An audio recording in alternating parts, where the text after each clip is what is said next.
Kawan-kawan, bas sudah sampai. Jom kuasai kata tunggal. Minda merupakan sebuah inovasi bahan bantu mengajar yang merujuk kepada pembentukan kata tunggal dalam PDP Bahasa Melayu. Pada kali ini, pasukan inovasi daripada IPG Kampus Bahasa Melayu mempersembahkan Bas Minda untuk Konvensyen Bahasa Melayu iaitu KON Bayu tahun 2023. Pasukan ini terdiri daripada 3 orang pelajar semester 3 beserta 2 orang pensyarah hebat iaitu Dr. Joyriah binti Marjonet dan Puan Nora binti Markom selaku pensyarah pembimbing bagi pasukan ini. Bas Minda? Ya, Bas Minda. Bas Minda merupakan permainan yang boleh digunakan semasa proses pembelajaran bagi tujuan mendatangkan keseronokan yang boleh membantu perkembangan murid dari segi fizikal, emosi, bahasa dan sosial. Ia juga boleh membantu murid untuk menguasai pemenggalan suku kata khususnya murid tahap 1. Seiring dengan peredaran zaman, kini proses PDP mengalami pelbagai pembaharuan. Oleh yang demikian, pengajaran berpusatkan bahan tunjang pembelajaran berkesan. Rasional Bas Minda. Inovasi ini bertujuan untuk menjadikan pengajaran bagi tajuk kata tunggal dapat dilaksanakan dengan lebih efektif dan menyeronokkan. Tambahan pula, penciptaan Bas Minda dapat membantu para guru dari segi penyediaan bahan bantu mengajar iaitu BBM yang menarik untuk digunakan dalam sesi pengajaran dan pembelajaran kata tunggal. Seterusnya, inovasi Bas Minda dapat membantu murid untuk memahami dan menguasai tentang pembatangan suku kata dalam tajuk kata tunggal dengan lebih mudah. Bas Minda tampil dengan beberapa kelebihan yang pastinya membuatkan ianya dikagumi. Antaranya, Bas Minda telah menerapkan teknologi maklumat dan komunikasi melalui penggunaan audio semasa bermain permainan ini. Hal ini telah menjadi satu daya tarikan kepada murid-murid untuk terlibat aktif dalam PDP. Kelebihan yang seterusnya adalah penjimatan kos. Produk ini dikatakan dapat menjimatkan kos kerana penciptaan Bas Minda hanya melibatkan bahan-bahan terpakai yang mempunyai kos yang rendah seperti kotak, kertas dan sebagainya. Lantaran itu, produk Bas Minda yang diperbuat daripada bahan terpakai dan bersifat ringan membolehkannya senang untuk digunakan dan mudah untuk dibawa ke mana-mana sahaja. Sebelum produk Bas Minda dicipta, terdapat beberapa masalah yang dikenal pasti terlebih dahulu. Yang pertama, murid tidak mempunyai kemahiran berbahasa iaitu kemahiran membaca. Kedua, murid tidak mahir dalam membatangkan suku kata atau dengan kata yang lebih mudah untuk mengeja perkataan. Dan yang terakhir, murid tidak cekap dalam memenggalkan perkataan mengikut suku kata. Strategi penyelesaian: mengadakan perbincangan dan soal jawab bersama guru dan murid.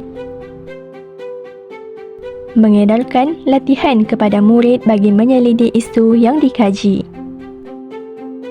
Sebelum Bas Minda diperkenalkan, kebanyakan murid tidak mahir dalam membatangkan suku kata bagi membentuk kata tunggal dengan kata yang lebih mudah untuk mengeja perkataan. Namun, selepas inovasi ini diperkenalkan, penguasaan terhadap kata tunggal menunjukkan peningkatan yang positif.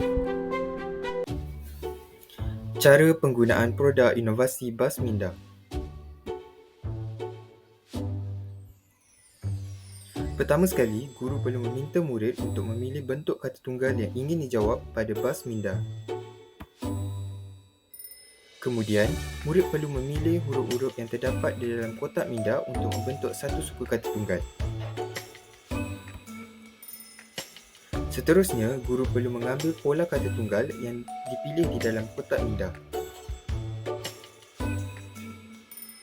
Kemudian, murid perlu menampal pola suku kata yang telah dipilih pada Bas Minda.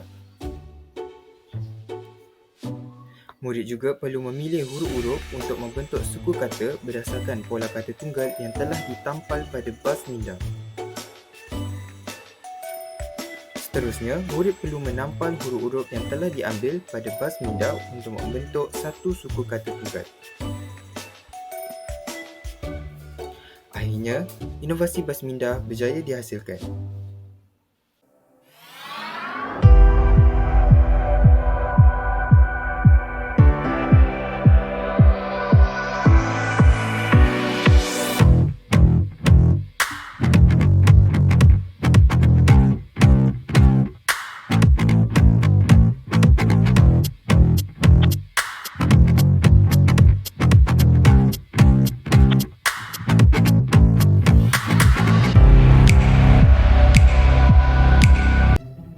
Impak bas minda.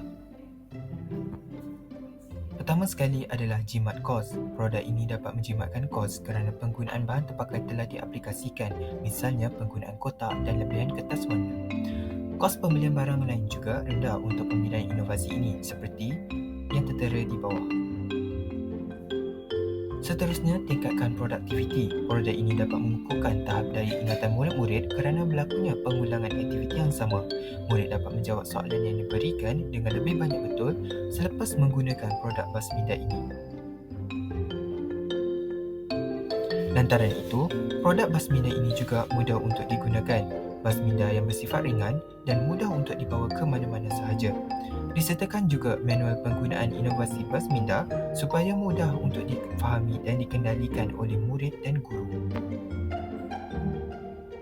Di samping itu, maklum balas iaitu pautan Google Form telah diedarkan kepada orang awam untuk mendapatkan maklum balas sama ada produk ini efektif ataupun sebaliknya. Berikut merupakan cartapai yang menunjukkan maklum balas 15 orang responden. Dan akhir sekali adalah signifikan tinggi. Inovasi bas minda telah mengaitkan elemen-elemen teknologi maklumat komunikasi dalam penciptaan ini iaitu bahan berbentuk audio dan QR Code. Disertakan QR Code untuk dalam masa sawang Google Site yang telah dibina. Inovasi ini juga selari dengan PAK21 yang memfokuskan unsur didik hibur bagi mewujudkan suasana pembelajaran yang lebih menarik dan menyeronokkan.